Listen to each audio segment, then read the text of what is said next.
একটা প্যানেলকে ইনক্লুসিভ করার জন্য যত গুণাবলী সম্পন্ন প্রয়োজন, সেই গুণাবলী সম্পন্ন ব্যক্তিদেরকে নিয়ে আমরা সেই প্যানেল নির্ধারিত।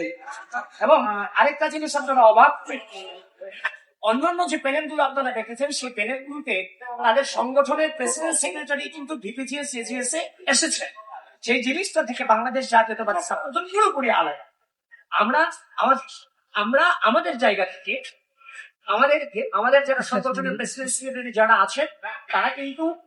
ইচ্ছা করলেই ভিপিজিএস এজিএস হতে পারবে না, কিন্তু তারা বর্তমান পরিবেশ পরিস্থিতি এবং ঢাকা বিশ্ববিদ্যালয়ের শিক্ষার্থীদের চাহিদা অনুযায়ী তারা তাদের জায়গা ছেড়ে দিয়ে তাদের নিজেদের মধ্যে